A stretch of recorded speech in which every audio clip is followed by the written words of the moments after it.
4절 말씀입니다. 제가 봉독해 드리겠습니다. 인자가 자기 영광으로 모든 천사와 함께 올 때에 자기 영광의 보좌에 앉으리니 모든 민족을 그 앞에 모으고 각각 분별하기를 목자가 양과 염소를 분별하는 것 같이 하여 양은 그 오른편에 염소는 그 왼편에 두리라. 그때의 임금이 그 오른편에 있는 자들에게 이르시되 내 아버지께 복받을 자들이여 나와 창세로부터 너희를 위하여 예비된 나라를 상속하라. 아멘. 마태복음 25장의 이 마지막 양과 염소의 비유는 인자의 오심을 위한 세상 끝에 징조를 깨닫는 자들에게 그 말씀으로 말미암은 결국이 무엇인지를 우리에게 보여주십니다. 우리에게 지금 인자의 오심을 위한 세상 끝의 징조를 깨닫게 하시는 이유가 무엇입니까?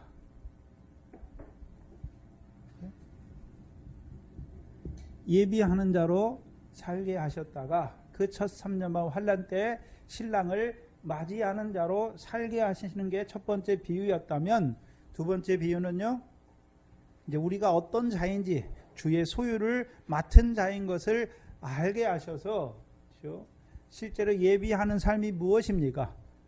작은 일에 충성하는 삶을 살게 하시는 것이죠. 살게 하시는 거예요. 그리고 이제 인자의 오심을 통해서 이 천국 복음과 인자의 오심을 위한 세상 끝에 징조에 관한 말씀으로 말미암은 이 말씀을 받은 자들의 결국이 어떻게 되는지를 보여주세요. 그래서 하나님의 말씀을 항상 받으면 두 가지로 나눠요. 광야에서 율법의 말씀도 율법의 말씀을 주시니까 율법에는 복만 있습니까? 저주도 있습니까? 저주도 있었지요.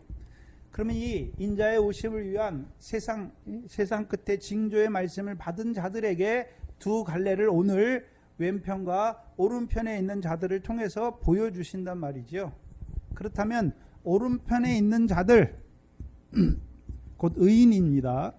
의인의 결국은 무엇입니까? 창세로부터 예비된 나라를 상속하는 것이죠. 상속합니다. 그리고 그것을 마지막 절에 뭐라고 말씀하는 것입니까? 영생에 들어간다 라고 말씀하십니다. 그렇다면 왼편에 있는 자들은요? 왼편에 있는 자들은 어디에 들어갑니까? 41절에 왼편에 있는 자들에게 이르시되 뭐를 받은 자들아요? 저주를 받은 자들아 나를 떠나. 그러면 여기서 나는 누구를 떠나는 것입니까? 인자가 자기 영광으로 오시는 그 인자를 떠나라 말씀하시는 것이죠. 그러면 떠나니까 무엇과는 상관없는 자들이 되는 것입니까? 주의 영광과는 상관없는 자들이 되는 것이죠. 나를 떠나 마귀와 그 사자들을 위하여 예비된 어디에 들어가는 것입니까? 영영한 불에 들어가는 것이죠. 그것을 마지막에 뭐라고 말씀했습니까? 영벌이다. 영벌이란 말은 영원한 벌이란 말이죠. 그러면 오늘 지금 마태복음 24장부터 시작된 천국 복음과 인자의 오심을 위한 세상 끝의 징조의 말씀을 깨닫게 하시는데 그 결론이 무엇입니까? 오늘 마지막 세 번째 비유에 그 말씀을 받은 자들의 결국 복을 받은 자들은요, 창세로부터 예비된 나라를 상속하는 자들이 될 거예요. 언제요? 인자가 자기 영광으로 그 천사들과 함께 와서 자기 영광의 보좌에 앉을 때에. 근데 문제는 복만 받은 자들이 있습니까? 저주를 받은 자들도 있습니까? 저주를 받은 자들도 있는 것을 우리에게 보여주시는 것이죠. 그래서 이 마지막 세 번째 비유는 인자의 오심을 위한 그 세상 끝의 징조를 깨닫는 자들의 마지막 결국이 어떻게 될 것을 오늘 우리에게 미리 보여주시는 것이죠. 미리 보여주시죠.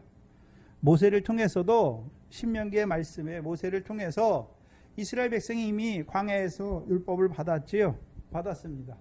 그리고 이제 그들에게 그 가나안 땅의 삶을 그들에게 그 가나안 땅의 삶이 그들에게 어떤 의미가 있는지를 보여주시고, 그래서 그 가나안 땅의 삶은 두 가지죠.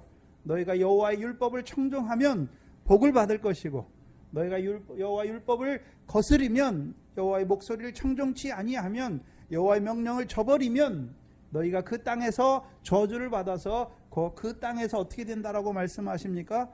멸망할 것을 말씀하시는 것입니다. 그래서 24장에 시작된 말씀의 그 결국을 우리에게 보여주시는 것이 이 양과 염소의 비유입니다. 그래서 앞에 비유하고 달라요. 그때의 천국은 이렇게 말씀하지 않아요. 그렇죠? 여기서는 그렇죠. 인자가 자기 영광으로 모든 천사와 함께 올 때를 우리에게 보여주시는 것입니다.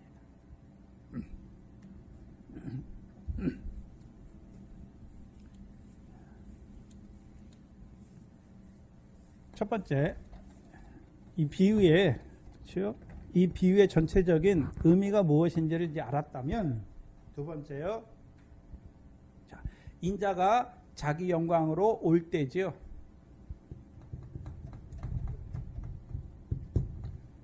그러면 앞에 두 비유는 인자가 자기 영광으로 올 때입니까? 그렇죠? 신랑을 만나서 혼인잔치에 들어갈 때입니까? 혼인잔치에 들어갈 때고, 두 번째 비유에서는 회개할 때지요. 근데 여기서는요, 인자가 자기 영광으로 그 천사들과 그 모든 천사들과 함께 와서 자기 영광의 보좌에 앉는 때를 보여주시는 것이죠.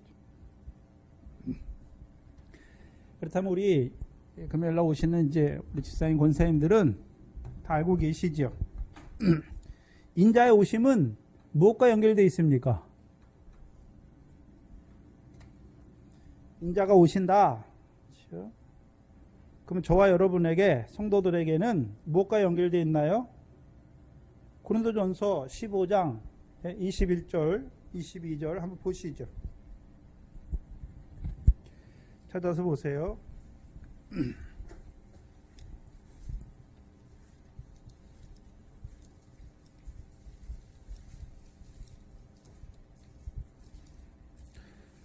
고린도전서 15장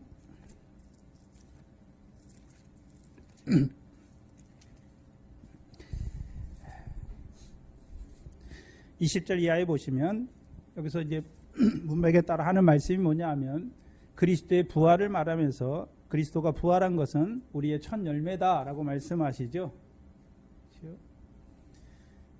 그래서 그리스도의 부활이 우리에게 첫 열매가 됐다는, 그 부활이 우리에게 가져오는 것이 무엇입니까? 22절에 아담 안에서 모든 사람이 죽은 것 같이 첫 열매이신 그리스도 안에서 모든 사람이 삶을 다시 얻게 될 것을 말하는 것이죠. 부활이 있을 것을 보여주시는 것이죠. 그리고 23절에 그런데 그 부활은 각각 자기 차례대로 되리니 먼저는 첫 열매인 그리스도요, 다음에는 그리스도 강림하실 때에 그에게 붙은 자다라고 말씀하셨죠. 그럼 그리스도의 강림할 때는, 그렇죠? 성도들 입장에서는, 저와 여러분에게는 어떤 의미입니까?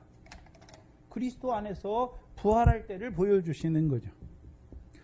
인자가 다시 오신다는 것은 저와 여러분의 입장에서는 우리의 무엇입니까? 부활입니다. 부활. 부활이죠. 저와 여러분이 부활의 몸을 입는다는 것입니다.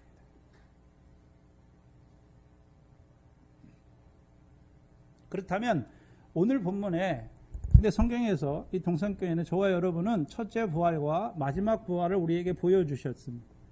첫째 부활과 마지막 부활을 보여주셨죠. 그러면 오늘 본문이, 그렇죠? 오늘 본문 마태복음 25장 31절은 첫째 부활의 때일까요? 마지막 부활의 때이겠습니까? 인자가 오시는데 자기 영광으로, 그렇죠?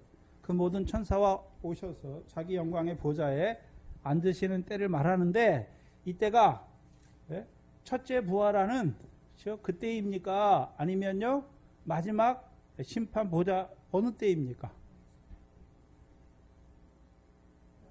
어느 때일까요? 만약에 첫째 부활이라고 그러면 첫째 부활 때에는 누구만 부활하나요?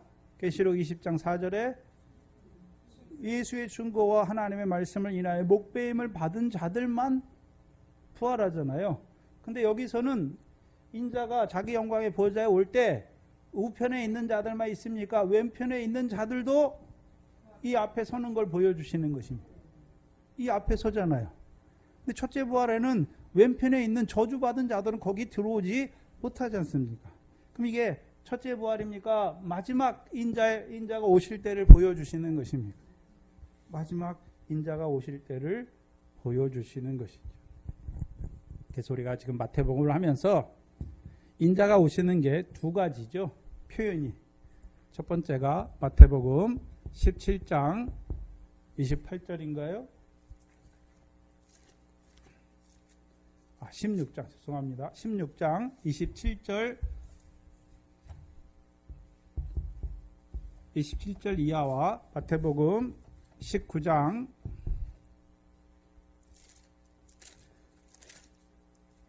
28절 29절이죠. 두 가지로 돼 있어요. 표현이. 그래서 마태복음 17장 27절은 인자가 자기 영광으로 왔습니까? 아버지의 영광으로 오고 있습니까? 여기 아버지의 영광으로 모든 천사와 함께 옵니까? 그 천사들과 함께 오십니까? 전혀 달라요, 표현이. 그렇다면 마태복음 29장에서는 마태복음 19장 28절에서는 세상이 새롭게 되어 인자가 자기 영광의 보좌에 앉을 때죠.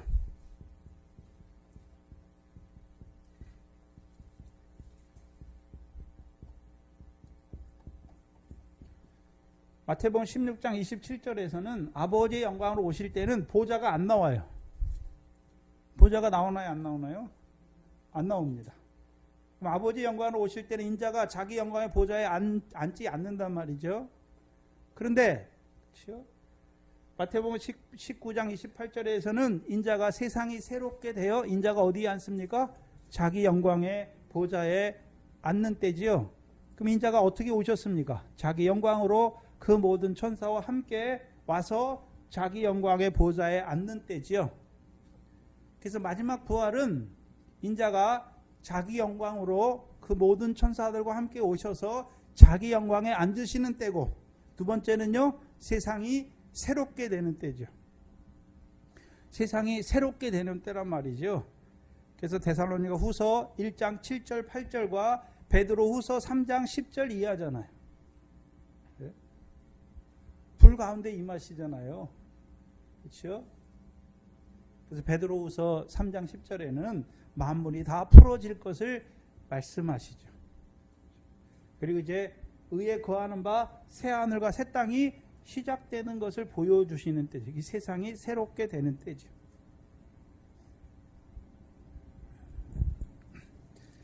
마태복음 16장을 가서 보시면, 그러면 인자가 아버지의 영광으로 그 천사들과 함께 오신다는 의미를 먼저 봐야죠.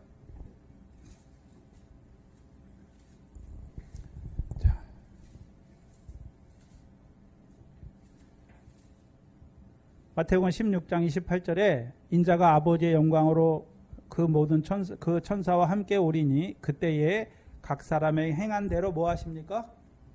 갚아주시리다. 그럼 여기서 각 사람이 행한 것이 있지요. 각 사람이 행한 것. 그러면 이 사람들은 어떻게 행했습니까?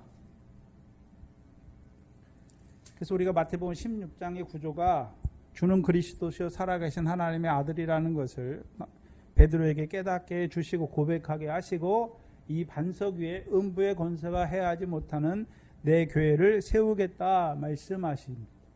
그리고 21절에 이제 16장 21절에 그때로부터 예수 그리스도가 예루살렘에 올라가서 대제사장들과 장로들과 서기관들에게 고난을 받고 죽임을 당하고 제3일에 살아나야 할 것을 가르쳐요. 그리고서 나를 따라오려거든. 그럼 예수님은 어디로 가십니까? 예루살렘에 가는데 뭐 하기 위해서 가시는 것입니까? 그냥 고난받고 죽기만 하기 위해서 갑니까? 제3일에 살아나기 위해서 가시는 것입니까? 제3일에 살아나는 것이 무엇인지를 제자들에게 가르치시기 위해서 가시는 거예요. 제3일에 살아난다는 것이 예수님의 부활이 그냥 예수님의 부활입니까? 우리도 제3일에 살아나는 것을 보여주시기 위해서 가시는 것이죠. 그리고 이제 그 길을 가는 자들은 어떤 자가 그 길을 가는 것입니까? 자기를 부인하고 자기 십자가를 지고 그 길을 가는 것이죠. 그럼 그 길 끝에는 뭐가 있습니까? 주를 위하여, 나를 위하여 목숨을 잃는 길이죠. 주와 복음을 위하여 목숨을 잃는 자들란 말이죠. 그럼 이 사람들은 어떻게 행했습니까? 무엇 때문에 목숨을 잃었습니까? 주를 위해서.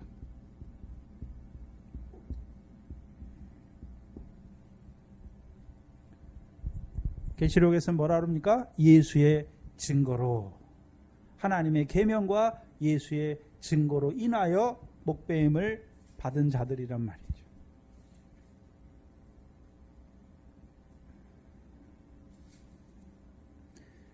그들에게 그렇죠. 오셔서 각 사람의 행한 대로 갚으시는 것이죠. 근데 여기에는 갚으시는데 여기서는 하나님의 나라를 상속하라거나 영생에 들어가라거나 그런 말씀이 있습니까? 없습니까? 없어요. 그리고 여기서는 또 좌편에 있는 자들의 영영한 벌 심판이 있습니까? 없습니까? 없단 말이죠. 없단 말이에요. 이때가 그럼 언제입니까? 첫째 부활이면 첫째 부활. 첫째 부활 때는 누구만 부활합니까? 주를 위해서 죽은 자들만 부활하는 것입니다. 그리고 28절을 보시면 마태복음 16장 28절이 중요한데 28절을 보시면 진실로 너희에게 이르노니 여기 섰는 사람 중에 죽기 전에 인자가 그 왕권을 가지고 오는 것을 볼 자들도 있으리라. 그 인자가 왕권을 가지러 그렇죠? 왕권을 가지고 오시죠. 그 본문이 어디 나옵니까?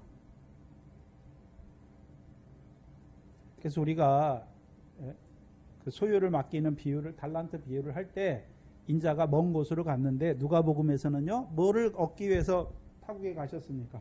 왕위를 받아가지고 오려고 타국에 가셨죠. 멀리 떠나셨단 말이죠. 다니엘서 7장입니다.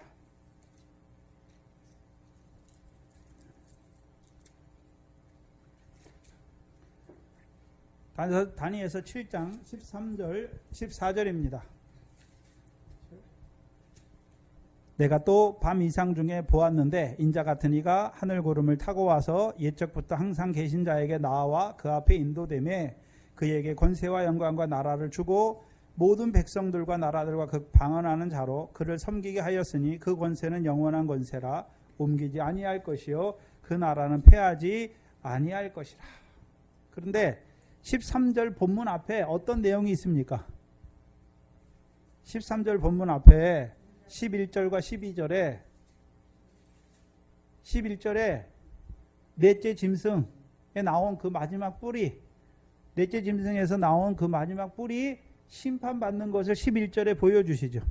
그때에 내가 큰 말하는 작은 뿔의 목소리를 인하여 주목하여 보는 사이에 짐승이 죽임을 당하고 이 네 번째 짐승이죠.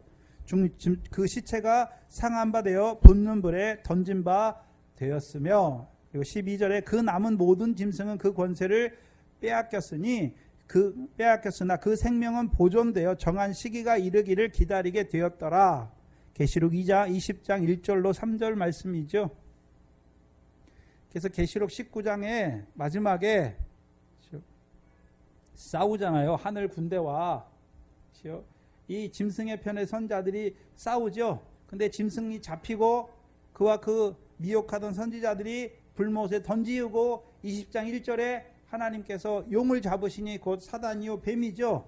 그래서 1,000년 동안 어디에 가두십니까? 무적행에 가두시고 이제 뭐가 시작되는 것입니까? 천년왕국이 시작되지요. 네? 그럼 첫째 부활이 시작되는 것이죠. 그때 이제 부활하는 자들이 어떻게 합니까? 일어나는 것이죠. 예수의 증거와 하나님의 말씀을 인하여 목배임을 받고 짐승과 우상의 표를 받지 않은 자들이 그리스도로 더불어 살아서 하나님과 그리스도의 제사장이 되어 1000년 동안 왕노릇할 것을 보여주시는 것이죠. 그러면 자, 첫째 부활이 첫 3년반 환란 끝나고 부활합니까? 후 3년반 후에 이 짐승이 심판을 받고 용이 무정에게 갇히고 첫째 부활이 여기서 일어나는 것입니까?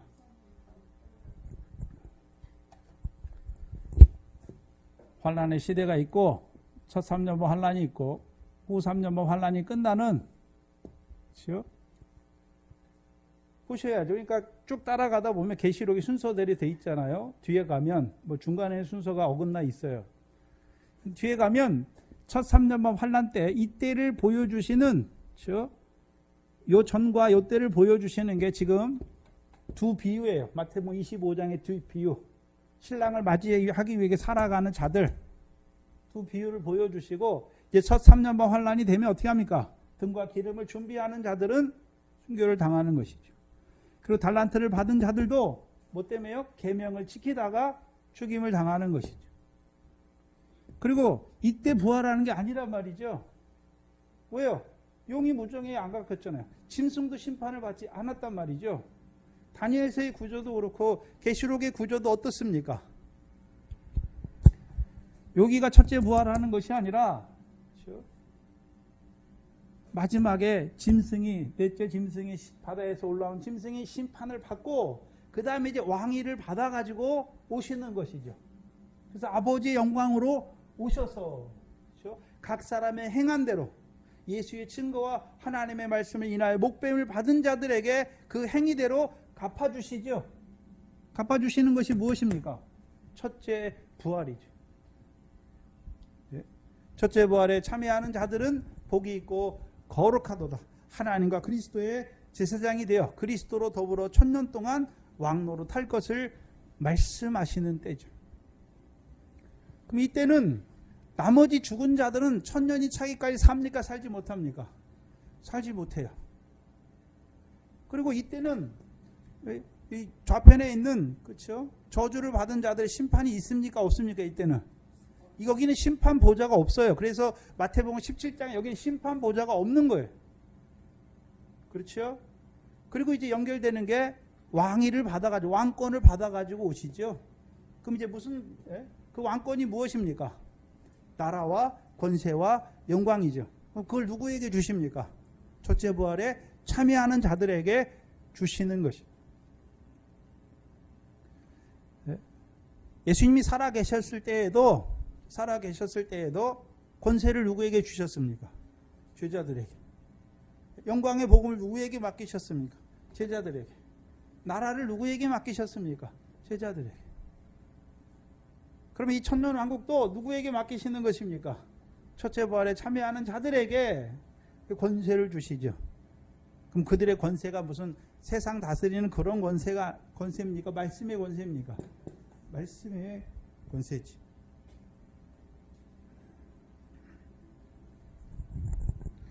그래서 심판의 보좌, 주님의 보좌는 마지막 심판 보좌에서만 있어요. 마지막 심판의 보좌죠. 우리가 잘 아는 고린도후서 5장 10절과 그렇죠? 계시록 20장 11절이죠. 그리스도의 심판대 앞에 선다라고 말씀하십니다.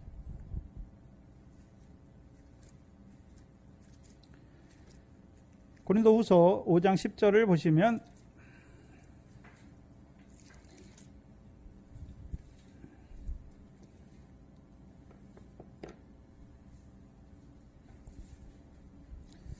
(9절부터) 보겠습니다. 그런즉 고린도후서 5장 9절 10절을 보시면, 그런즉 우리는 거하든지 떠나든지 주를 기쁘시게 하는 자 되기를 힘쓰노라.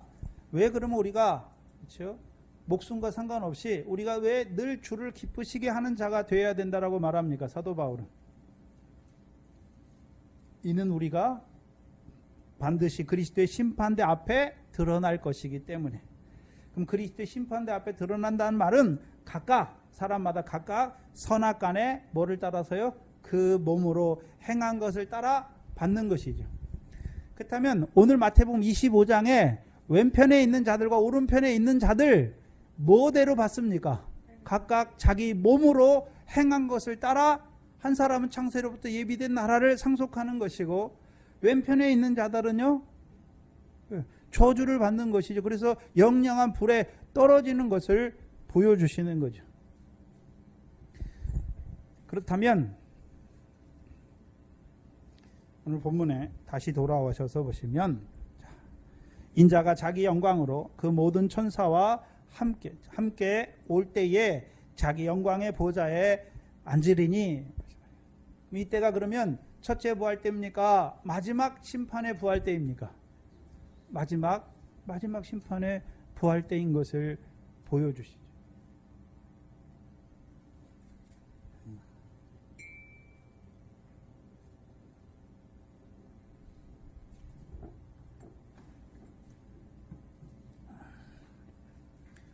그래서 우리가 마지막 때 부활을 말씀해 주는 데가, 그렇죠?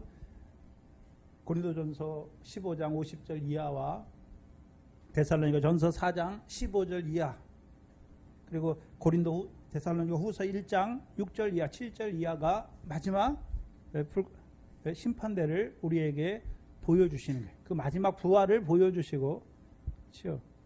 심판의 보좌가 열리는 것을 보여주시는 것이죠.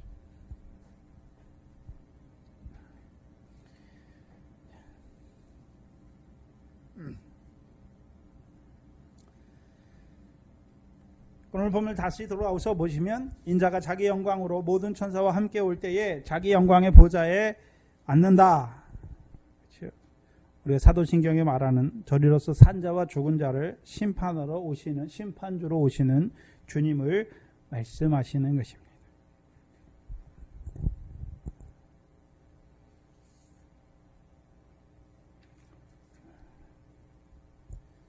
봐야 하는 것은 자기 영광으로 그 모든 천사들과 함께 올 때죠. 그때는 뭐 하기 위해서 오십니까? 자기 보좌에, 영광의 보좌에 앉기 위해서 오시는 것이죠. 그 영광의 보좌가 무엇입니까? 각 사람이 그 몸으로 행한 대로 상과 영광의 부활을 말씀하시는 것이죠. 그래서 우리가 다음에 부활하는 것은 죽었다가 단순히 그 죽은 육신이 다시 살아나는 그 부활이 아니라 그 육신이 살았을 때에 그 몸으로 선악간에 행하는 대로 받는 부활이죠. 선을 행했으면 생명의 부활로, 악한 일을 행했으면 심판의 부활인 것을 보여주시죠. 근데 우리가 심판의 부활이라고 말할 때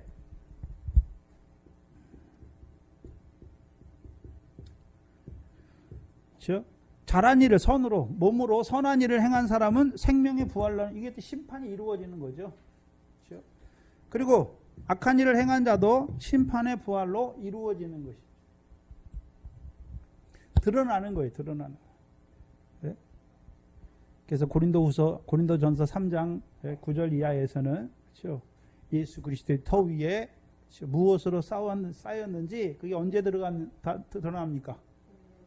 그렇죠. 공력으로 드러나는데, 뭐 가운데, 뭐를 통과하는 공력 가운데 드러납니다.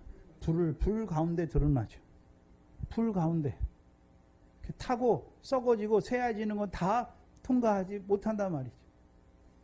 하늘에 쌓은 것만 통과한다는 것이죠. 그래서 해받는 구원, 아니면 상받는 구원, 나누어지는 것을 말씀하시는 것이죠.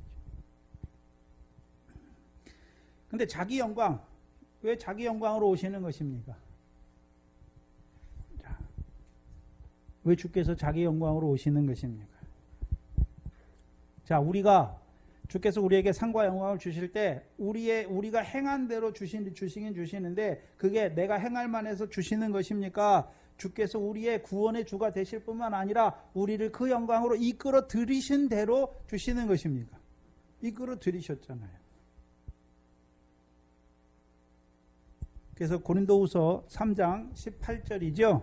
영광으로 영광에 이르게 하신 것이죠. 영광으로 영광에 이르게 하신 것이죠. 그럼 앞에 영광은 무엇입니까? 영광으로 영광에 이르게 하시는데,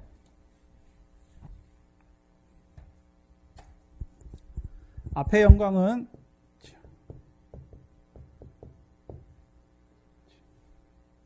고린도후서 4장 4절에 우리가 예수 그리스도의 얼굴에 있는 하나님의 영광을 아는 빛을 우리에게 비춰주시죠. 그럼 예수님을 말할 때에는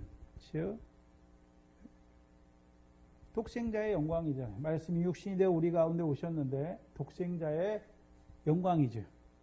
그럼 예수님을 통해서 우리가 하나님의 아들이 되고 그 다음에 우리도 뭘 보게 되는 것입니까? 하나님께서 우리를 위해 예비하신 영광, 상과 영광을 보는 자가 되는 것이죠.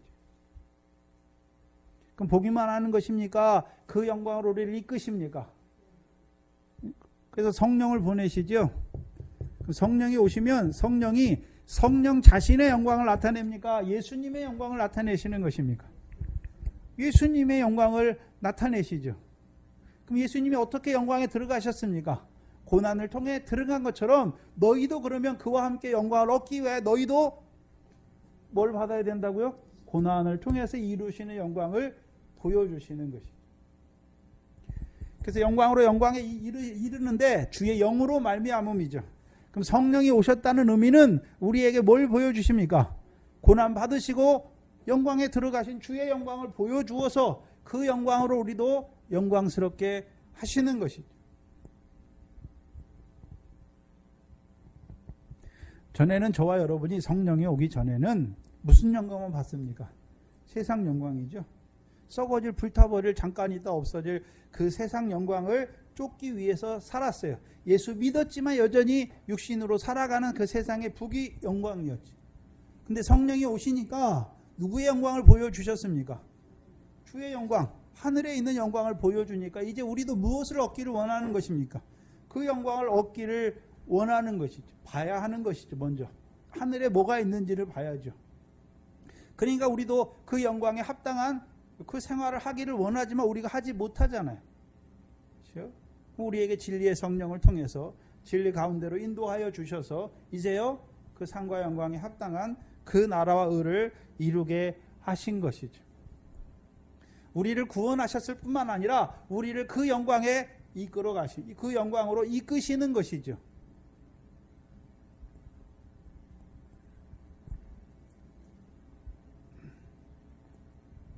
그래서 요한복음에서는요, 내가 너희를 위하여 처소를 예비하러 간다.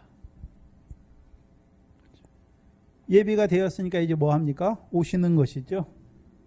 그래서 그들에게 그 몸으로 행한 대로 상과 영광으로 부활시켜 주시는 거예요. 근데 저와 여러분이 상과 영광에 부활한다고 하니까 아직 그거는 보지 못했어요. 저와 여러분이 어떻게 부활할 것인지. 육신이 부활하는데 지금은 우리가 육신의 눈으로 볼 때 어떤 것이 아름답고 어떤 것이 더럽다, 어떤 것이 좋고 이런 걸 판단하잖아요. 근데 우리가 부활의 몸을 입으면 지금 우리가 눈으로 보고 가치를 판단하는 그런 개념이 아니라는 것이죠. 그래서 사도 바울이 3층 천에 그 꿈까지 꿨잖아요. 근데 이 세상의 말로 가히 이룰 수 있습니까? 없습니까? 없어요. 그래서 천국 보고 와서 내가 천국이 어떻다 말하는 사람은 다 거짓령이에요. 거짓령이에요. 왜요? 이 세상에 없기 때문에, 그런 거 존재하지 않기 때문에. 그래서 이 세상에 있는 건 다 한시적인 거예요. 여러분이 어디 여행 가서 보고 즐기는 산이나 만물 이런 거 봐도 그게 영원한 것입니까? 그게 볼 때 아름답다라고 말하지만 한시적인 것입니까? 근데 하나님은 그 천지도 아름답게 지으셨잖아요. 그러면 우리를 천사를 아름답게 하신 것처럼 그 영원한 보이지 않는 피조물의 그 영원한 천사를 아름답게 하신 것처럼 우리는 그 종보다 아들들인데 얼마나 더 영광스럽고 아름다움으로 주시겠냐 하는 것이죠. 그거는 저와 여러분의 문제가 아니에요.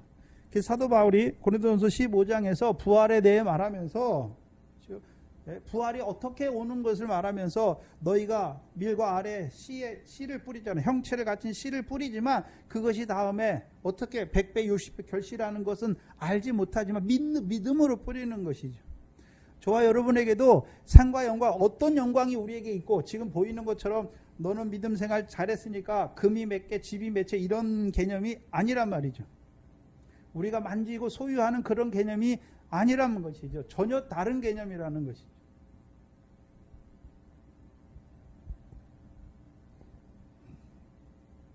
그러나 우리가 알 수 있는 것은요, 분명히 상 주신다는 것이죠. 하나님 자기를 찾는 자들에게 상 주신다는 것이죠.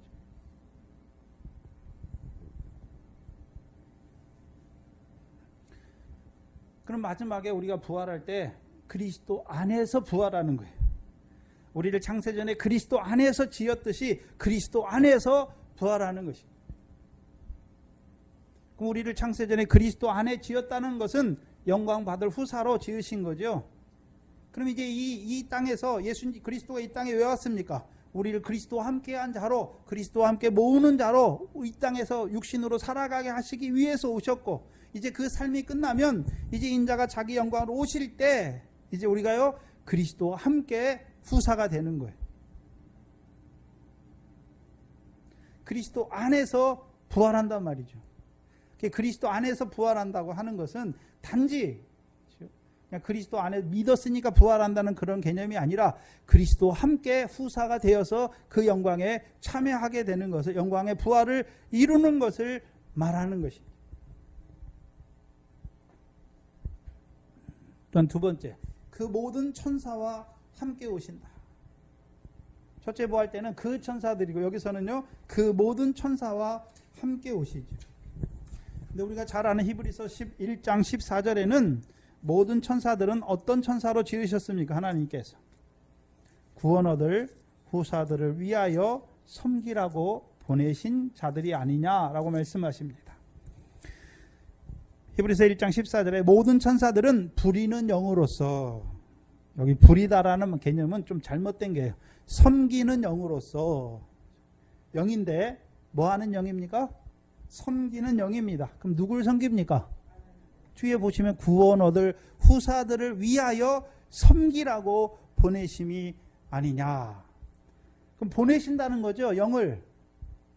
이 천사들을 그냥 처음부터 저와 여러분이 나면 저와 여러분이 뭐 수호 천사가 있는 것이 아니라 보내세요. 언제 보내십니까?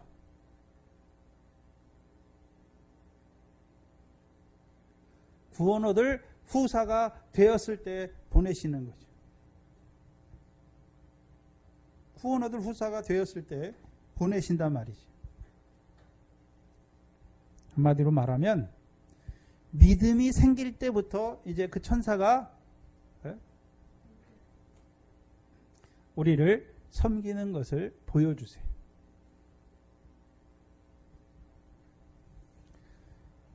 그렇다면 우리에게 이제 믿음은 선물이죠. 그럼 하나님이 믿음만 주십니까? 천사들도 같이 보내십니까? 뭐 하라고요? 섬기라고. 섬기라고. 그래서 우리가 잘 아는 마태복음 18장 10절 이하의 소자, 이 소자의 천사들이 하늘에 계신 내 아버지의 얼굴을 항상 배옵느니라 라고 말씀하시는 것이죠.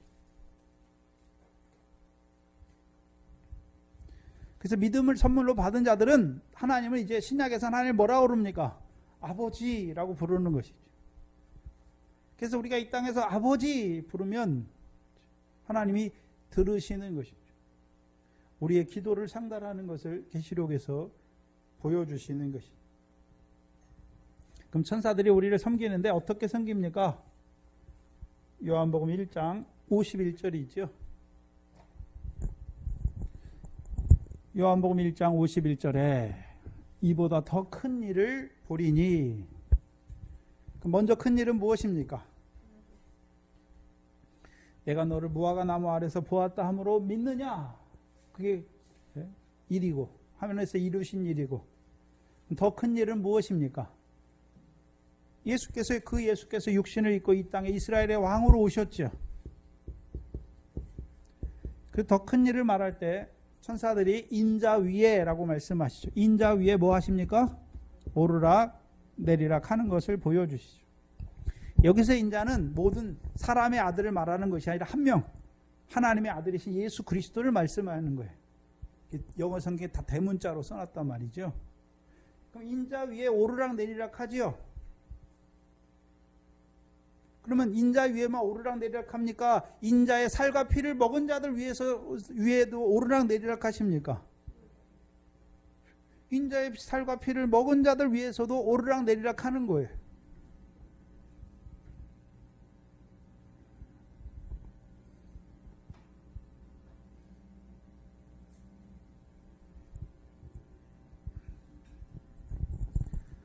그럼 그들이 우리가 이제 보화를 하늘에 쌀 때 우리가 쌓는 것입니까? 우리가 기도한 거, 우리가 금식한 거, 구제한 거, 의가 될 만한 거 하는 누가 쌓고 있습니까? 천사가. 그럼 그것대로 의대로 우리에게 뭐 하시는 것입니까? 상과 영광으로 갚아주시는 것입니다. 그 모든 천사들과 함께 오시는 것입니다.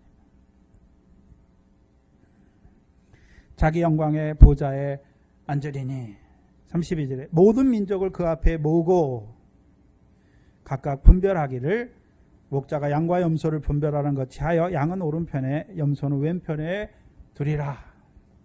여기서 생각해야 되는데 모든 민족을 그 앞에 모읍니다. 그래서 우리가 여기서 모든 민족이란 말에 주의를 해야 되는데 우리가 생각해야 되는 게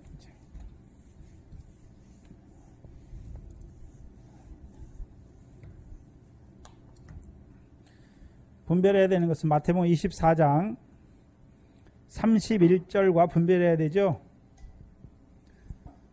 여기도 인자가 구름을 타고 능력과 큰 영광으로 30절에 마태복음 24장 30절에 하반절에 보시면 후 3년반 환란이 끝나고 그때의 땅의 30절에 그때의 인자의 징조가 하늘에서 보이겠고 그때의 땅의 모든 족속들이 통곡하며 그들이 인자가 구름을 타고 능력과 큰 영광으로 오는 것을 보리라.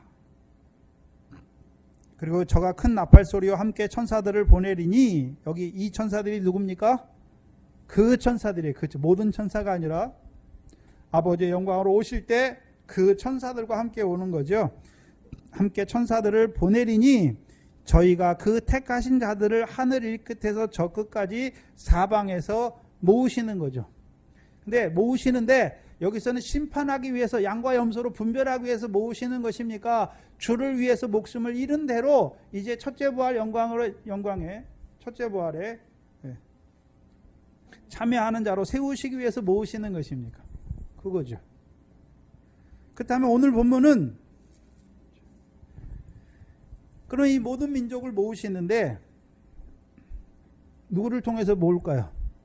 그 모든 천사들을 통해서 그 모든 민족을 모으시죠. 그 앞에 모으고 각각 분별하기를 양과 염소를 분별하는 것 같이 하여 양은 오른편에 염소는 왼편에 두리라. 그 왼편에 있는 자와 여기서 나온 오른편에 있는 자를 한번 생각해야 되는데 오른편에 있는 자를 한마디로 의인이다라고 말씀하시죠. 의인. 근데 왼편에 있는 자들은 저주를 받은 자다. 41절에 왼편에 있는 자들에게 이르시되 저주를 받은 자들아 받은 자들아 나를 떠나 마귀와 그 사자들을 위하여 예비된 영영한 불에 들어가라. 근데 생각해야 되는 것은 자 왼편에 있는 자들도 그렇죠. 그때 인자가 자기 영광으로 오시는 그 인자를 뭐라고 부릅니까? 왼편에 있는 자도 인자를 그때 이제 인자의 심판대 앞에 섰는데 그 보좌 앞에 섰는데 인자를 뭐라고 부릅니까?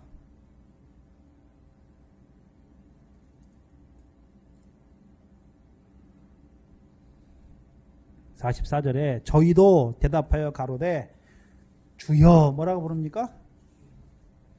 주여. 대문자예요. 대문자. 주여라고 부르잖아요. 그럼 생각해 봐야 되는 것은 그럼 주여 부르는 여기 모든 족속을 말할 때 주여 부르는 모든 자들이 다 모이는 것입니까? 한번 생각해 보세요. 주여라고 부르는 모든 족속이 다 모이는 것입니까? 뭘 얘기하는 거냐면 자 홍해를 건넌 자들 있죠. 자, 홍해를 건넜어요. 물세례 받았단 말이죠. 홍해를 건넜어요. 그래서 히브리서 11장 27절에 믿음으로 저희가 홍해를 건넜다. 그럼 뭐가 있습니까? 그럼 누구를 믿었습니까? 예수잖아. 예수 십자가. 세례 요한의 물세례지요. 그럼 이들도 예수님 뭐라 그럽니까? 주여라고 부르죠. 그럼 이 왼편에 있는 자들 생각해 봐요. 왼편에 있는 자들을 책망할 때 주께서 뭐라 그럽니까? 네? 주께서 뭐라고 하나요? 이 작은 자 하나에게 하지 아니한 것이 내게 하지 아니하였다라고 말씀하죠. 그러면 자, 만약에 이 사람이 이 단계에 있는 사람이라면 모든 예수 믿는 사람을 다 모았다 그러면 홍해 건너고 예수 믿다가 광야에서 죽은 자들도 있을 거 아닙니까? 그럼 광야에 죽은 자들 이들을 예수 믿게 하고 광야 연단을 주신 것이 무엇입니까? 왜 주셨습니까? 왜 주셨나요? 우리가 수요일 날 했잖아요. 수요일 날 신명기 4장 32절로 36절 했잖아요. 애굽에서 모든 이적을 통해서 또 시내산 불 가운데서 하나님의 말씀을 듣게 하신 그 모든 것을 너희에게 나타내신 이유가 뭐라고 그랬습니까? 여호와가 너희 하나님이고 그 외에는 다른 신이 너희에게 없는 줄 알게 하려고. 무슨 말씀입니까? 근데 모세를 통해서는 이스라엘 백성이 애굽에 있을 때 누가 보냈다고 그랬습니까? 너희 조상 아브라함과 이삭과 야곱의 하나님 여호와가 너희를 보냈다라고 말씀했잖아요. 그럼 여호와께서 모세를 보내시고 그들을 홍해 세례받게 하고 광야 연단을 받게 하신 이유가 무엇이었습니까?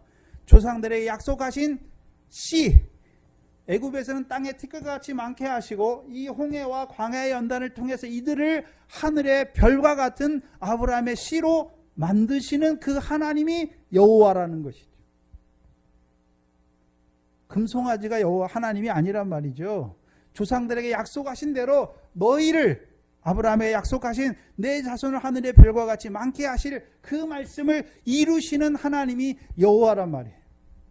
이스라엘 백성은요, 금송아지가 너희 하나님이다라고 말하잖아요. 왜요? 복주신 세상 육신 풀 먹는 소의 형상이니까 육신으로 살아간 날 동안에 복주시는 하나님을 섬기는 것이 아니라 너희를 애굽에서 인도하여 내신 이유가 무엇이냐? 하나님께서 너희를 위해서 이적을 행하고 기사를 행하고 시내산 불꽃 가운데서 너희에게 말씀하신 이유가 무엇이냐? 아브라함의 약속하신 것을 그렇죠? 하늘의 별과 같은 씨로 만드시는 하나님이 너희 하나님이다. 여호와 하나님이다라고 말씀하는 거예요. 그럼 이 사람들 만약에 광야에 죽었어요. 예? 광야에 죽었어요. 그럼 이 사람들에게 광야에 있는 자들에게 광야에 있는 것은 그럼 광야에 있는 믿음 이 사람들은 뭘 믿어야 되는 것입니까? 조상들에게 약속하신 대로 우리를 아브라함의 씨가 되게 하시는 하나님의 역사를 믿게 하시기 위해서 오신 거잖아요. 근데 씨가 되지 못했어요. 그 중간에 죽었어요. 그럼 이들에게 만약에 이들이 죽었는데 이들이 좌편에 있는 자들이라면 이들에게 너 왜 지극히 작은 자에게 하지 않았어? 이렇게 말합니까? 말하지 않습니까? 이건 말하지 않는 거예요. 말하지 않는단 말이죠. 그럼 지극히 작은 자에게 왜 하지 아니하였느냐? 책망하는 것은 누구부터입니까? 그래서 모든 민족이라고 말할 때 마태복음 24장 14절이죠. 14절. 천국 복음이 모든 민족에 증거되기 위하여 그렇죠? 전파되리니 그때야 끝이 오리라 말씀하시죠. 그럼 천국 복음을 모든 민족에 전파하시는 이유가 무엇입니까? 이방인의 수를 채우기 있었죠. 어떤 이방인의 수요? 그냥 애굽에서 나온 예수 물세례 예수만 믿는 예수 십자가 믿는 이방인의 수입니까? 시온에서 나오시는 구원자로 말미암아 그 구원을 얻는 이방인의 수입니까? 천국 복음을 믿은 자들이에요. 그 중에서 영생의 말씀을 받았잖아요. 그럼 영생의 말씀을 받은 자들의 삶이 뭡니까? 지극히 작은 자 하나에게 하는 것이죠. 근데 이들은 좀 더 나아갔어요. 줄인 자에게 먹을 것을 주고 목마른 자에게 마실 것을 주고 나그네를 영접하고 병든 자 돌아보았고 벗은 자 옷을 입혔고 감옥에 갇힌 자 가서 보는 것이죠. 그렇다면 이들은 좌편에 있는 자들이 주님께서 왜 책망합니까? 왜 너 예수가 그리스도 이거 안 믿었어? 이걸 책망하시는 것입니까? 너 왜 미래 결실을 안 했어? 이거 책망하십니까? 너 왜 보리의 결실을 안 했어? 이거 책망하시는 것입니까? 아니란 말이죠. 뭘 책망하십니까? 왜 지극히 작은 자에게 하지 아니하였느냐? 그걸 책망하는 거예요. 자, 제가 보리에 대해서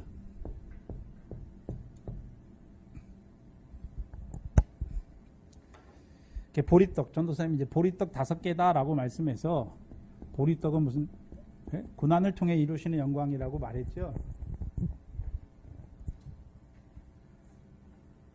근데 애굽에서부터 시작되는 거죠, 떡은. 그렇죠?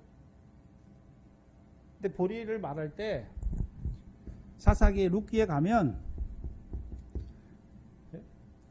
나오미의 고향이 어디입니까? 베들레헴이죠. 베들레헴에 돌아갔더니 베들레헴에서 뭐가 시작됩니까? 보리추수죠. 여기 보리추수죠. 보리추수. 그런데 룻은 자기가 보리에 결실하는 자로 있습니까? 보리밭에서 거두는 자로 있습니까? 거두는 자로 있는 거예요, 룻은. 그렇죠? 그래서 가나안 땅을 말할 때 밀과 보리의 결실이죠. 그 밀의 결실은 무엇이었습니까? 세상 염려, 재리, 유혹이 끊어지는 거였죠. 그럼 이제 보리의 결실을 말할 때는 베드로전서 1장 4절을 말씀드렸죠, 제가. 썩지 않고 더럽지 않고 쇠하지 않는 기업인데 곧 어디에 있는 것입니까? 너희를 위하여 하늘에 있는 것이죠. 그렇다면 베들레헴은 떡집이잖아요. 떡집이에요. 하나님의 말씀을 받아 먹는데 어떤 하나님의 말씀입니까? 그래서 베들레헴 에브라다를 말할 때 너를 다스리는 목자, 왕이 여기서 나오죠. 근데 그의 근본 어디입니까? 태초의 상고예요. 그럼 보리의 결실은 언제 시작됩니까? 태초의 상고에 있는 그 생명의 말씀을 통해서 이루신 걸 알아야 되는 거예요. 그게 떡이에요. 이 떡을 아브라함이 창세기 14장에서 지극히 높으신 하나님의 제사장 멜기세덱을 통해서 떡과 포도주 먹었죠. 그게 하나님의 말씀이에요. 이제 그때 뭘 보게 됐습니까? 그래서 창세기 15장에 하나님이 씨를 주신다는 거 아니라 아브라함이 이제 씨를 구해요. 하나님이 내게 씨를 안 주셨으니까 이 다메섹 내 집에서 길리는 이 다메섹 엘리에셀 사람이 내 씨가 될 것을 말하잖아요.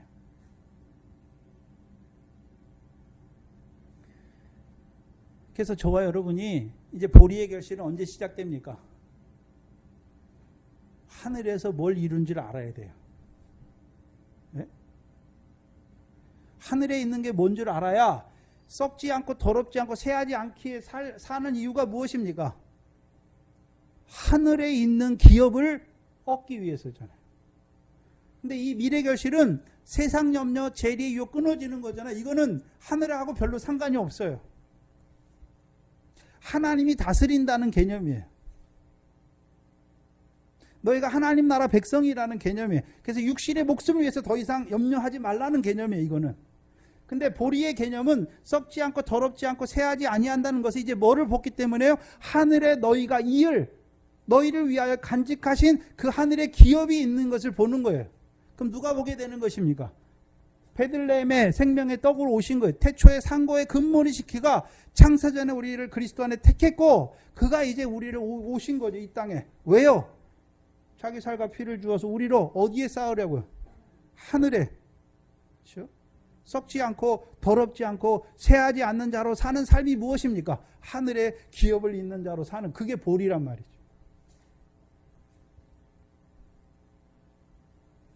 그래서 룻이 보리에 갈시라는 무슨 그런 자가 아니라, 그렇죠? 룻이 보리를 거두는 자예요. 추수하는 자예요. 그렇죠? 그래서 뿌리는 자와 거두는 자가 영생에 이르는 뭘 얻습니까? 열매를 모으는 자죠.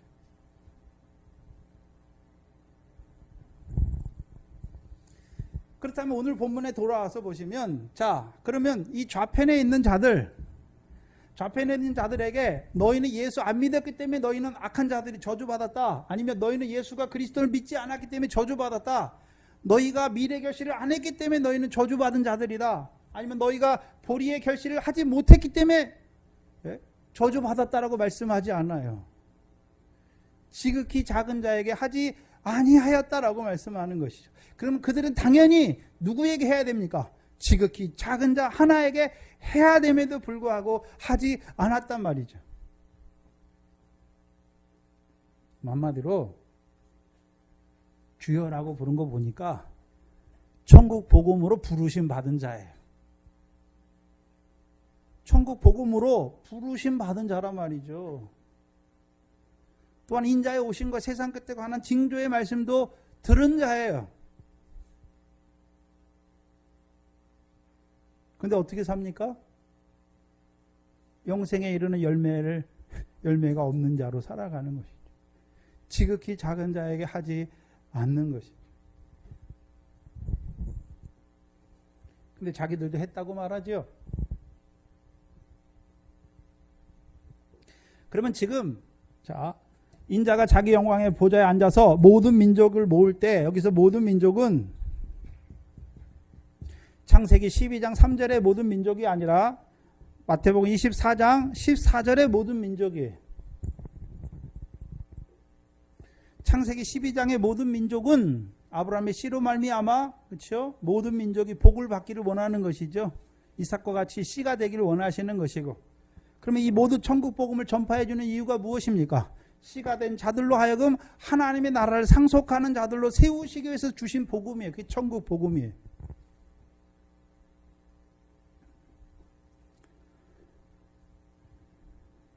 그래서 주여라고 부를 때, 그럼 우편에 있는 자들도 주여라고 불렀겠죠. 어떤 주입니까?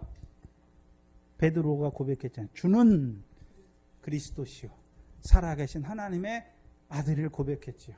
그럼 그들이 해야 되는 것은 무엇입니까?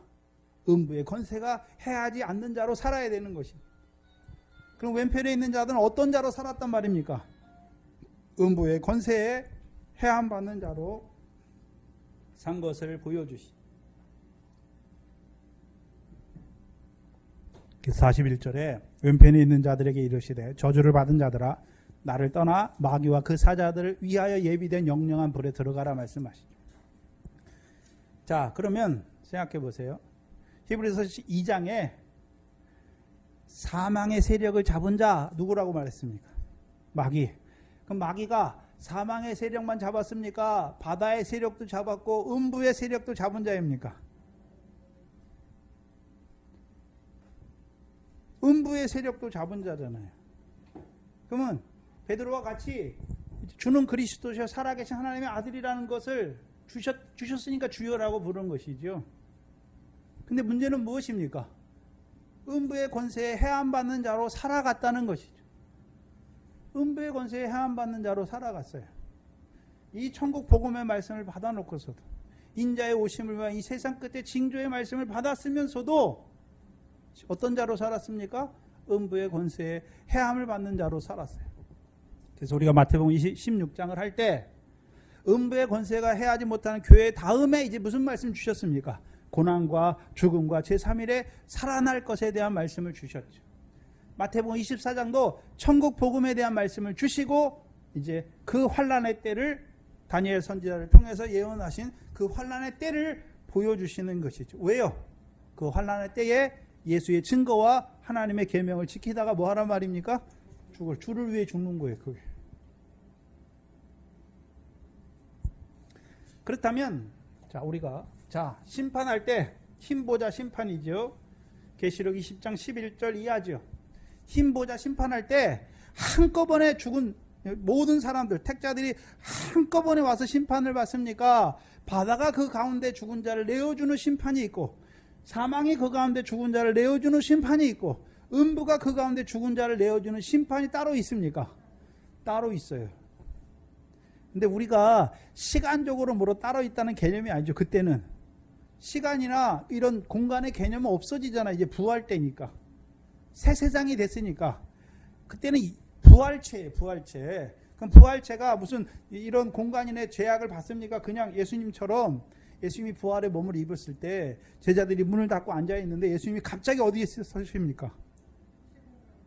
공간 초월해가 제자들 가운데 딱 서시잖아요. 그럼 우리도 부활의 때 우리의 마음이 가 있는 곳에 우리의 몸도 가 있는 거예요.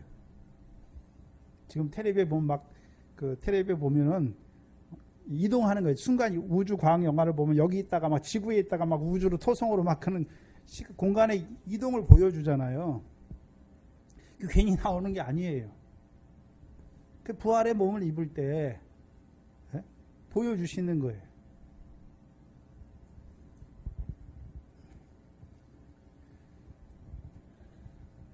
뭐 하다 했죠?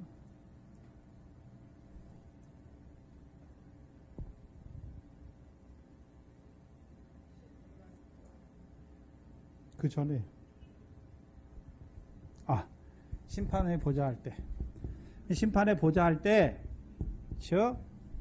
한꺼번에 다 심판의 보좌로 나온 것이 아니라 바다가 그 가운데 죽은 자를 내어주고 사망이 그 가운데 죽은 자를 내어주고 음부가 그 가운데 죽은 자를 내어줍니다. 그러면 지금 이들 마태복음 25장 31절에 나오는 왼편에 있는 자들은 어디 가운데 죽은 자일까요? 음부 가운데 죽은 자죠. 자, 그러면 한번 생각해 보세요. 자, 바다 가운데 죽었어요. 광야에서 죽었단 말이죠. 그럼 이 사람에게 예수님이 심판할 때, 그렇죠? 너 왜 지극히 작은 자에게 안 했어? 이렇게 심판하시는 것입니까?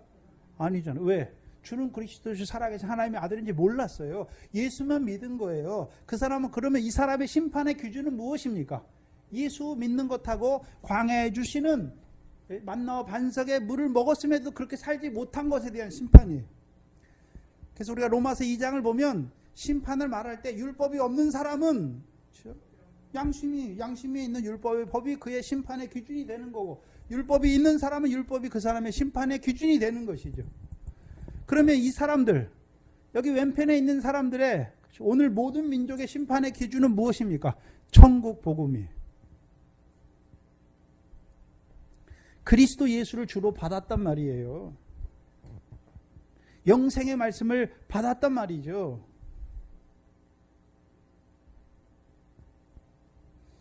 근데도요, 그렇게 살지 못한 자들의 심판을 보여주시죠. 그렇다면 여기에 떨어지는 자가 누굽니까? 미련한 5 처녀, 1 달란트 받은 자.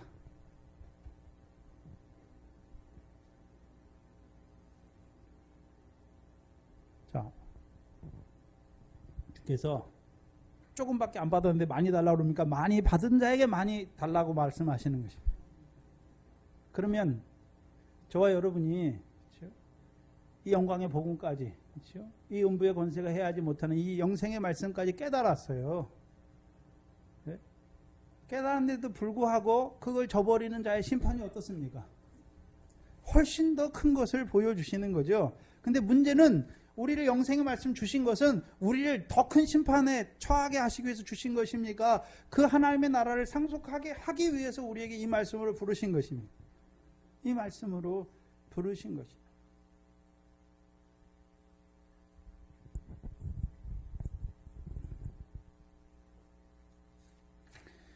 그럼 여기 모든 민족을 모을 때 천국 복음을 받은 모든 민족이죠. 그냥 모든 민족이 아니죠. 홍수로 심판하실 때도 경건치 아니한 자의 세상에 하나님의 홍수를 내려 심판하십니다. 그럼 그들이 어떻게 살아야 되는데요? 마땅히 하나님의 아들, 하나님의 영이, 하나님의 신이 함께하는 하나님의 아들들이니까 마땅히 경건한 자로 살아야 됨에도 불구하고 하나님의 신이 떠날 수밖에 없는 육체가 된 자도 살아가니까 심판을 받는 거예요.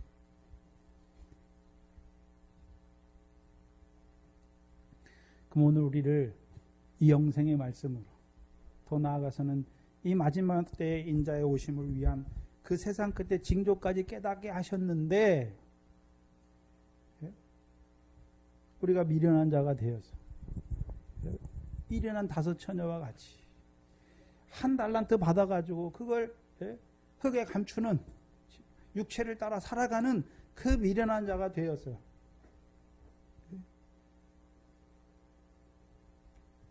그래서 오늘 우리 앞에 있는 그 마지막 심판대 앞에 우리가 어떤 자로 설 건지를 미리 보여주시는 거예요. 왜요?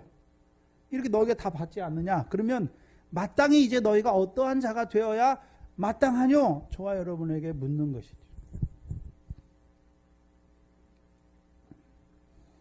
그렇다면 이 동산교회는 지극히 작은 자에게 해야 되는, 누구에게 해야 됩니까?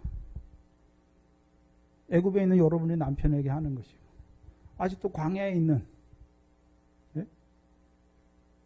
여러분에게 붙여주신 자들, 다 그들이 작은 자예요. 뭐가 뭔지도 알지 못하고 살아요.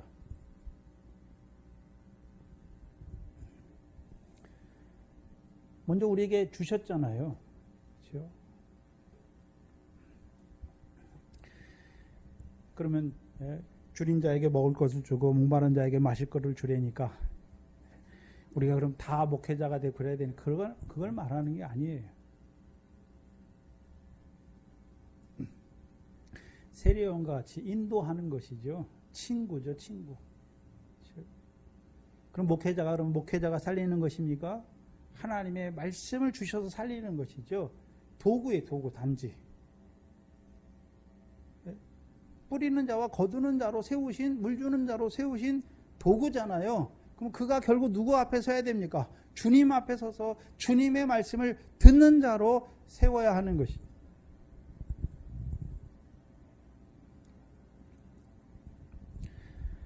그래서 오늘 이때가 어느 때인지, 또 우리 자신을 어떻게 하나님이 부르셨는지, 우리에게 어떤 복까지 주셨는지 그걸 바로 보시고 우리 삶을 먼저 돌아보시고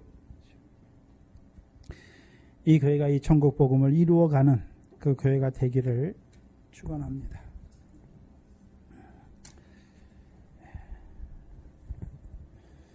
이 시간 세 가지로 기도 제목을 가지고 기도하겠습니다. 찬송가 337장입니다.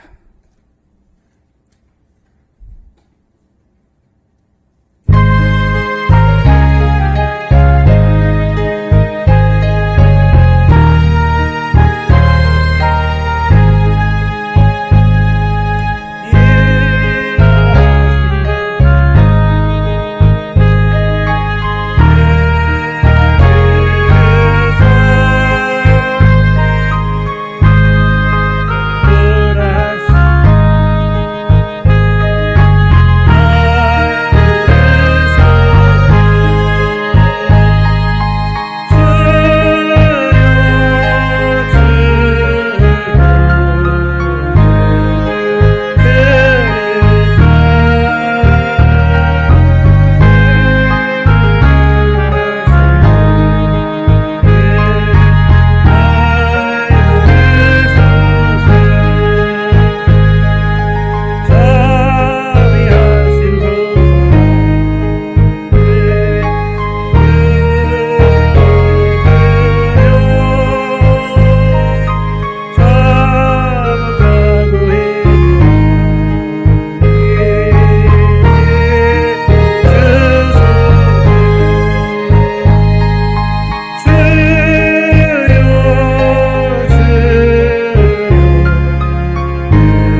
오늘 주신 말씀을 통해서 우리를 어떤 말씀으로 부르셨고 우리에게 주신 은혜가 무엇인지 감사하시고 오늘 우리 자신을 말씀을 통하여 살펴보시고 그 은혜를 주셨음에도 불구하고 우리의 모습들을 자백하면서 애통하면서 하나님 앞에 나아가겠습니다.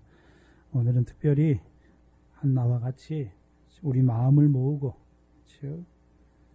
여러분 입술만 통하는 기도로 하나님 앞에 나아갑니다.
찬송가 164장입니다.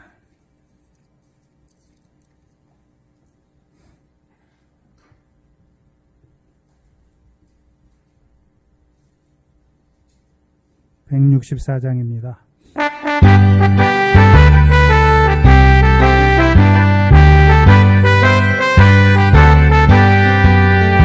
오랫동안 노래하던 천년 원곡 이룰 때 주의 신물 공정으로 올라가겠네. 항상 기억 기도하며 어서 준비합시다. 우리 주님 달성 다시 오시네. 우리 주님 세상 다시 오시네. 할렐루야 주님 다시 오시네.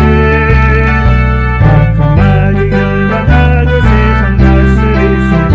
할렐루야 주가 다시 오시네. 그때 모든 성도들의 기도 응답되리니 하나님을 모르는 자 없으니 모든 질병 없이 하시네. 우리 주님 세상 다시 오시네.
세우신 교회를 위해서 기도합니다.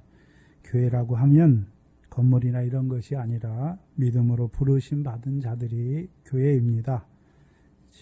먼저는 이 교회를 이 생명의 말씀으로, 이 천국의 복음으로 이방인의 충만한 수를 채워가는 교회로, 죽임을 당한 어린 양의 생명책에 농명된 그 교회로 세우신 주님께 감사하시고, 또한 우리 자신이 그렇다면 그 천국 복음으로 말미암은 삶을 살고 있는지, 우리가 감람의 참 가지가 되어서 살고 있는지 우리 자신을 돌아보시고, 또한 이 교회에 속한 권석들, 아직 이 믿음까지 자라가지 못하여서 주일도 온전히 지키지 못하고 하나님의 말씀을 듣지 못하는 자들, 듣기는 듣는데 양이 아직 차지 못해서 듣지 못하는 자들,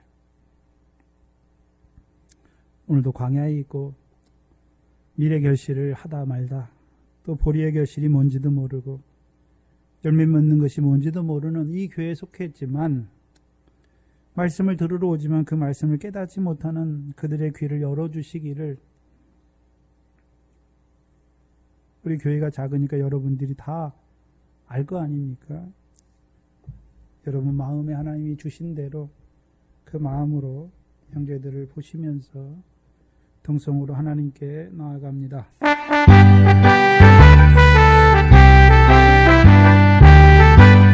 아버지 하나님, 이곳에 주님의 용서를 세워주시고 부족한 점을 세워주셔서 이 천국 복음의 말씀으로 오늘도 이 영생에 이르는 열매 맺는 자로 세우시기를 원하셔서 이 교회를 세워주시고, 오늘도 이 천국 복음으로 이방인의 충만한 수를 채워가기를 원하시고, 이 마지막 때에 우리에게 보여주신 그 첫째 부활의 영광에 참여하는 자들로 생육하고 번성케를 원하셔서 이곳에 주의 몸된 교회를 세워주시니 아버지 하나님 감사합니다. 또 주님 친히 이 교회의 머리가 되셔서 오늘도 모든 충만으로 충만케 하여 주시니 감사합니다. 그 충만함을 받아가는 이 교회가 되게 하여 주셔서 이 교회가 하나님의 말씀으로 흥하게 하시고, 오늘도 그 생명의 역사를 이루어가는 하나님의 교회가 되게 하여 주시옵소서. 오늘 이 교회에 속한 권석들이 자라가게 하셔서 그리스도의 장성한 분량의 믿음까지 자라게 하셔서 이 세상의 우사로 살아가는 하나님의 복된 권석들 되게 하여 주시고, 이제는 더 자라가서 그리스도와 함께 영광을 얻기 위하여 그 고난을 기뻐하는 자들로 살아가는 저희들 되게 하여 주시옵소서. 오늘도 세우신 권사님들 붙들어 주시고 그들의 믿음을 자라게 하여 주시옵소서. 이제 그 생명을 얻는 그 영생에 합당한 자로 살아가게 하시고, 이 그들의 삶이 이 교회를 섬기게 하시고 이 영혼들을 섬기게 하셔서 지극히 작은 것 하나에게 하나님의 일을 이루어가 먹을 것을 주고 마시게 하시고 기도하는 우리 권사님들 될 수 있도록 인도하여 주시옵소서. 지혜로운 처녀와 같이, 슬기로운 처녀와 같이 이 때를 분별하게 하시고 등과 기름을 예비하는 자로 살아갈 수 있도록 우리 저들에게 5달란트와 2달란트를 맡겨주셨사오니 맡긴 자들에게 구할 것은 충성이라고 말씀하셨습니다. 우리 권사님들의 삶이 한날한 날의 삶이 작은 일에 충성하는 자들로 그 등과 기름을 가지고 예비하는 자들로 살아가는 지극히 작은 자에게 이루어가는 그것이 기쁨이 되게 하시고 보람이 되게 그들의 삶이 그 영생에 합당한 자로 살아가는 저희들 되게 하여 주시옵소서. 이곳을 부르신 아버지 하나님 공급주님께 있습니다. 아버지 하나님 그에게 믿음을 더하여 주시고 하나님의 말씀을 들을 수 있는 귀를 더하여 주시옵소서. 그리스도의 말씀이 깨달아지게 하셔서 그 말씀 안에서 들을 때에 그의 믿음이 자라게 하시고, 이제 그가 하나님의 백성임을 고백하게 하시고 잠깐 이 땅에 살아가는 이 땅에 우리를 보내신 그 하나님의 뜻을 깨닫게 하여 주시옵소서. 그 아브라함의 자손으로 살아가기에 부족함이 없도록 인도하여 주시옵소서. 우리 김철수님 붙들어 주시고 주님에게 수요 예배에 참여하게 하시니 감사합니다. 그 말씀 한 말씀 그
그 두 부부에게 믿음을 더하여 주셔서 선물로 주신 소유를 믿음 안에서 하나님의 자녀로 잘 양육할 수 있는 또한 소유를 통해서 그 하나님의 사랑을 더욱 누려가는 우리 호봉스를 붙들어 기도하여 주시옵소서.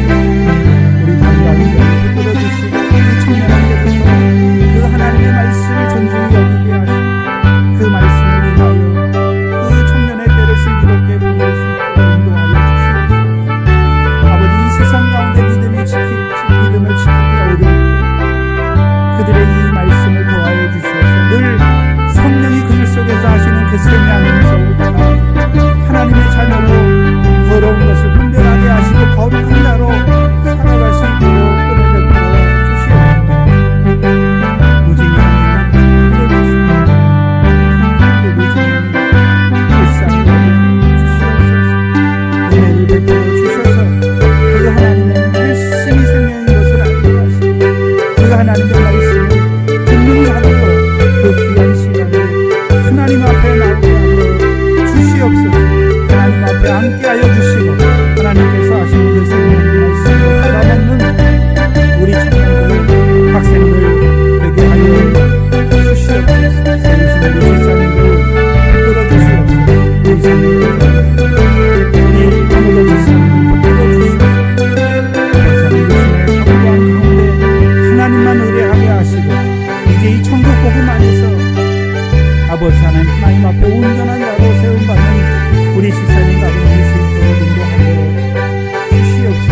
그 영부모가 되게 하시고 그들의 삶을 통하여 하나님께 영광 돌리는 귀한 삶이 되게 하여 주시옵소서. 우리 김영 집사님 붙들어 주시고 늘 하나님의 말씀을 인하여 살아가는 집사님 되게 하시고 우리 집사님을 통하여 그 가정에 이 은혜가 비칠 수 있도록 이 믿음의 복이 생기하고 흥하게 하여 주시옵소서. 늘 붙들어 주시고 믿음으로 세상을 이기는 우리 집사님 될 수 있도록 인도하여 주시옵소서. 우리 김영희 집사님 끌어주시고 이 노년에 그 육체의 때를 그 하나님의 사람으로 살아갈 수 있도록 붙들어 주시옵소서. 이제 그 말씀이 자라게 하여서 이제 교회 초보를 닦는 것이 아니라 그 말씀을 사모하게 하여 주셔서 믿음으로 믿음에 이르는 우리 집사님 될 수 있도록 인도하여 주시옵소서. 주의를 불쌍히 여겨주시고 그에게도 하나님의 백성을 행하게 하시고 은혜를 베풀어 주시옵소서. 우리 성도님 이 말씀 안에서 늘 자라게 하시고 이제 그 환경도 허락하여 주소서. 하나님 말씀을 인하여 주의 이름으로 모이는 그릇에 들설 수 있도록 아버지 하나님 그의 환경을 주장하여 주시옵소서. 항상 그 말씀으로 자신을 지게 하시고 그리스도 예수의 사랑으로 살아갈 수 있도록 우리 집사님 붙들어 주시옵소서.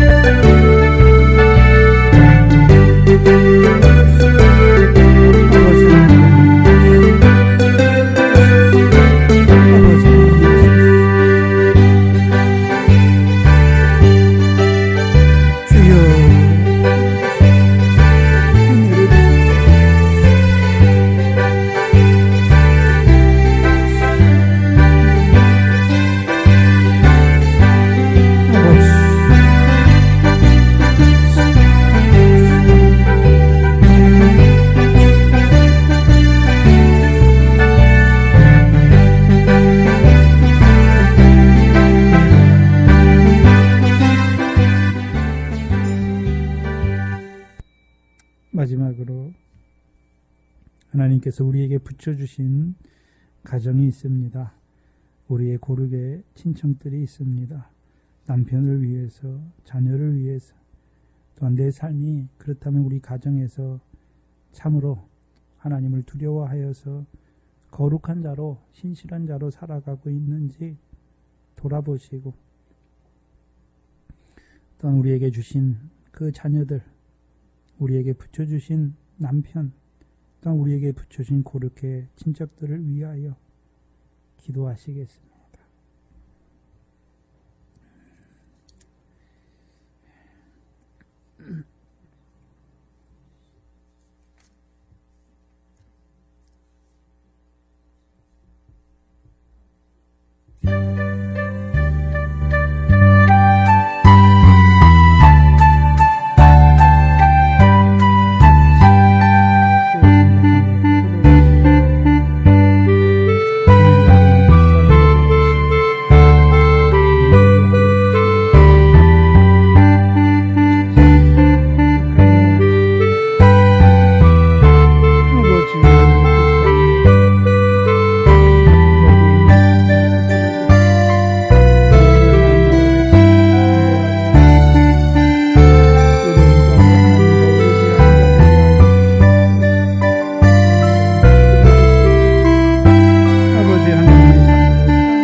신을 붙들어 주시고 강건하게 하여 주셔서 그 남은 때 하나님 더욱 기뻐하게 하시고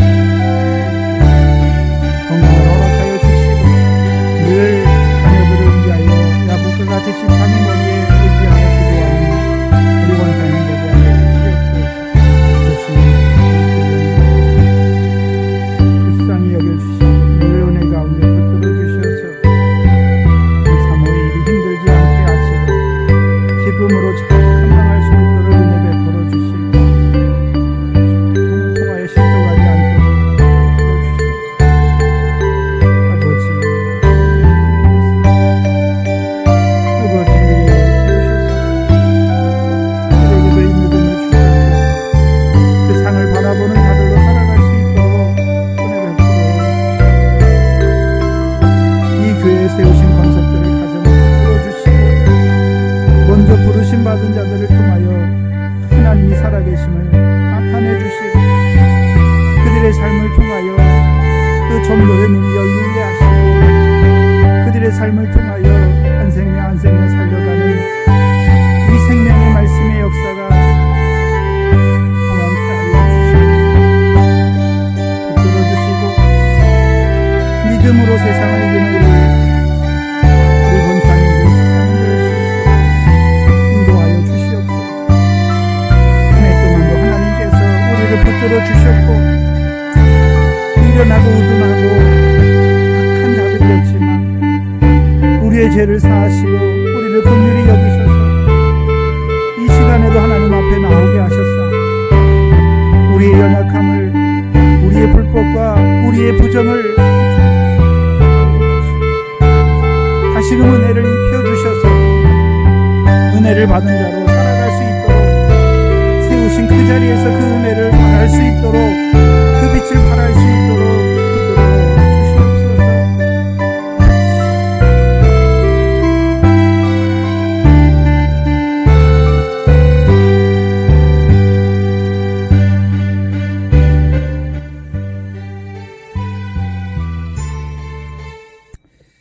잠깐 기도하겠습니다. 하나님 감사합니다. 한 해 동안도 주의 몸된 교회를 붙들어 주시고 한 해 동안도 이 영생의 말씀으로 이 교회를 충만케 하시니 감사합니다. 올 한 해도 돌아보건대 아버지 앞에 너무나 부끄럽고 악한 모습으로 나태한 모습으로 살았던 미련한 저희들 다시금 말씀을 통해서 늘 일깨워 주시고 다시금 정결케 하여 주시고 다시금 새롭게 하여 주셔서 한 해 동안도 이렇게 은혜로 달려오게 하신 거 감사합니다.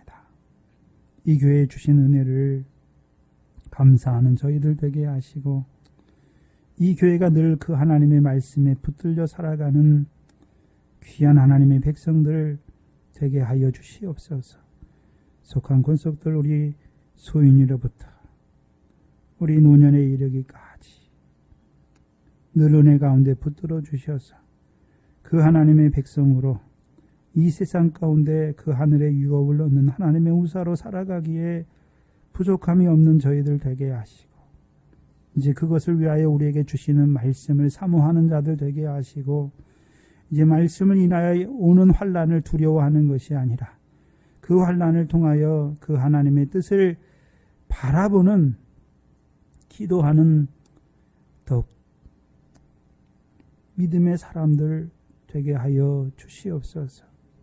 이 한 해도 모든 것이 하나님의 은혜였음을 고백할 수밖에 없는 저희들.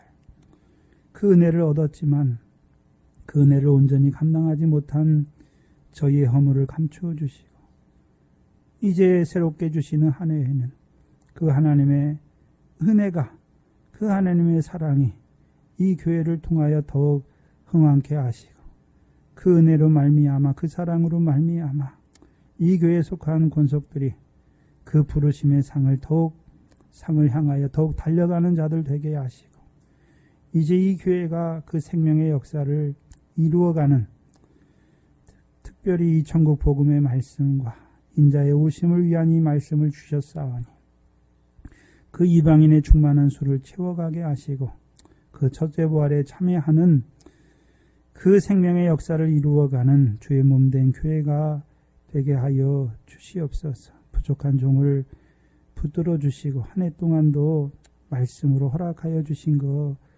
감사합니다. 교만치 않게 하시고 아버지 하나님 먼저 하나님의 뜻을 구하는 종이 되게 하여 주셔서 늘 기도와 말씀에 전념하는 종이 되게 하여 주시옵소서. 주께서 이곳에 주의 계를 세우셨사오니 이 세상 끝날까지 이 믿음으로 이 세상을 이기는 이 동산교회가 되게 하여 주시옵소서. 감사함 예수님의 이름으로 기도하옵나이다. 아멘. 하늘에 계신 우리 아버지여, 이름이 거룩히 여김을 받으시고 나라의 마옵심 뜻이 하늘에서 이룬 것 같이 땅에서도 이루어지이다. 오늘날 우리에게 일용할 양식을 주옵시고 우리가 우리에게 죄 지은 자를 사해 준 것 같이 우리 죄를 사해 주옵시고 시험에 들게 하지 마옵시고 다만 악에서 구하옵소서. 나라와 권세와 영광이 아버지께 영원히 있사옵나이다. 아멘.